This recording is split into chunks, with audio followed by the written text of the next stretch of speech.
Hi, I'm Debbie Unterman, and I have a message that I really want to share. I feel like I was born to share this message and to be here to help others who might feel the same way that I do. And that's that I have a secret, I guess. And that's that I haven't always felt like I fit in. And I don't think I'm the only person who has felt this way. In fact, I think there's a lot of people out there that are hiding behind a mask and pretending to fit in, trying to fit in, trying to be good, trying to do the right thing. And that's what I used to do too. In fact, I grew up with I don't have any kind of abuse issues in my past. I actually had a great family that loved me, and my parents stayed together, and I have a brother, and we love each other. But there was just something, maybe it's being a product of the 50s, and I was a kind of tomboy. And even when I was 5 years old going into first grade, I already had people making fun of me, saying, "Debbie, you're going to have to start wearing a dress when you go to school. What are you going to do?" Because I hated the frilly clothes that my mother put on me and the party shoes, and I didn't want to play Tinkerbell when there was a Peter Pan themed story. I wanted to be one of the pirates, or even Peter Pan. And when it came time to start dancing in 7th grade for bar mitzvahs, I felt like I had two left feet. I took the dance lessons and I just could not learn the steps. And so when school dances started, I was a wallflower. And it became a self-fulfilling prophecy. My girlfriends would come over and go, "Come on, let's dance." And then they go, "Oh yeah, that's right, Debbie can't dance." And so people stopped asking me, and I stopped dancing. I wasn't comfortable in the role that society had for me. And I had a lot of friends, but I still, for some reason, in trying to please and fit in to what everybody and society wanted of me, it ended up hurting me. I ended up having stomach aches. I mean, really, really, really bad stomach aches. Not only did I have my appendix removed in 4th grade, but by 6th grade, the stomach aches were so bad that I was at Mass General Hospital for 3 days having tests for these unknown caused stomach aches, which everything came out negative. They still didn't know what it was. I think that today it would be called IBS, irritable bowel syndrome. They came up with spasmodic colon syndrome finally, after they poked and prodded and made me drink all sorts of terrible tasting stuff. And I was on pills my whole childhood, and that made me feel even more like I didn't fit in. I ended up thinking that I was going to grow up in the same hometown my whole life, in Framingham, Massachusetts, and all of a sudden I was on a drive back from camp in 7th grade, and my parents explained to me that my father had a promotion and we were going to be moving to New York. And I just cried and cried, and especially on the actual move, I just remember being in the car saying goodbye to my best friend and just turning and watching her wave, and her face and body getting further and further away as we drove on. And I got to New York, moved to Long Island, and I really didn't fit in. Everything was keeping up with appearances and doing what you were supposed to do, and oh boy, as if 8th grade wasn't hard enough, with having braces and starting to have to wear glasses for reading, starting to get pimples, and oh my God, as if that wasn't enough, I just didn't get what it took to be part of this community. Like for instance, I like to ride my bike, and I'd get on my bike and be riding, and people would be making fun of me going, "Ooh, you like to ride bikes? That's so whatever, you know, little kid or something." So, you know, I tried, but I pretty much stopped, and all of a sudden what happens the next year?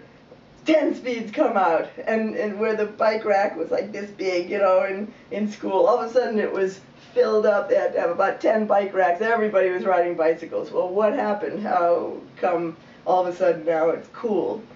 But I never seemed to be cool, and it really was hard.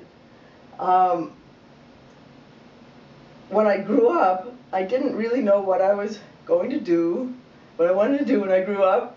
So I retreated. I moved to a place in Northern California in the Redwoods where I could just kind of leave society. But a funny thing happened to me. I had a dream when I was away from there, back on the East Coast, and in my dream, my friend said to me, "Debbie, you know that money that I owe you? Well, I invested it for you, and you're rich." So when I got back to California, I wanted to see what was going on. I had to go see her, and I did. And it turns out that she had just met this guy that had invented this new process called alchemy. And he was able to take people back in their minds into their past and help find their blocks and move them through it. So, you know what? She was so nice. Because of that dream, she actually bought me a session with him. And I went and had one, but I was still so blocked. I was what we call a resistant client. I couldn't get what he was trying to get me to do. I couldn't relax in my head. I had retreated so much into my head because my body was an unsafe place to be. My stomach would hurt so much. I didn't realize that was where I was holding in all those emotions. I was kind of holding my breath and trying to, you know, make myself, will myself through life and not breathe in the beingness that I am. And when I went back, you know, tried to go back, I found myself just having to say to him, "I can't hear what you're saying." And luckily, he realized that he wasn't going to get through to me that way. So he said, "Okay, what are you feeling?" And I said, "I feel like there's a boot sitting on me or a pile of bricks right on my chest." And so he said, "Well, go into your chest. When you go into it, what do you feel that's there or see there?" And I said, "It looks like a treasure chest locked up in chains." And it turns out that he said, "Well, when did you maybe lock your chest, your heart up in chains? Go back to when you did that." And lo and behold, what did I go back to?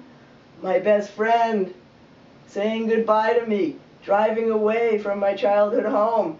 And what I realized in that moment in the session, I realized that in that moment in life, I had locked down my heart because I didn't believe that I would ever be loved again the way my best friend loved me.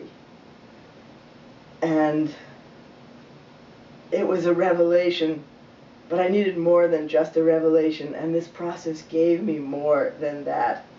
What happened was, and I didn't have any belief in really transpersonal things, you know, angels and all that stuff. But lo and behold, all of a sudden there's an angel there with me. And she says that her name is Wind.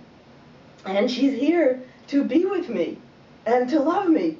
And not only that, I also realized that I had Big Debbie to go back to Little Debbie. And we do this with stuffed animals. And I was able to pick up that little girl with my guide Wind there and tell her that she didn't have to be alone anymore, that she didn't have to worry if she had left her best friend, because I was going to be there and be her best friend, and Wind was going to be there too. And I came back from that session so different that everybody made me go look in the mirror. They said I looked like a different person. And I didn't stop there. I continued because I couldn't stop. I'd finally found something that was actually helping me to be me. And that's what I feel like I am here for, to be an example of someone who can help others through those awkward periods in their life and that feeling of not being loved. And for the last 30 years, I have been helping other people to do that through a process and a book that I wrote called Talking to Myself, learning to love the voices in your head, to turn around those voices that tend to judge us and tell us that we're no good, or those codependent voices that say, well, just help other people. And that, you know, that other part of us that ends up just being the victim and just getting kicked, you know, by people and not ever having those friends, that now I can pick up that victim child self and I can rescue her and I can get out of that codependency and I can be happy with myself. And there are so many people these days who get into relationships just to have someone, and 50% of the time it doesn't work. And there's so many people who are living alone right now who may actually be in a place of loneliness and depression. And so many people who work so hard to fit into what society feels like they're supposed to look like, act like, wear, all of that. So what I want to help people do is to be themselves and love themselves, to become yourself. That I have learned to be me and to breathe in. My Debbiness and my stomach aches went away. And that's the message that I want to give to people, because that's what I feel like I am here for. So thank you so much. And if this talk moved you, I would appreciate if you would click below and vote for me for the next greatest speaker, because I want to continue to spread my message. I'm Debbie Unterman again, author of Talking to Myself. Thank you so much.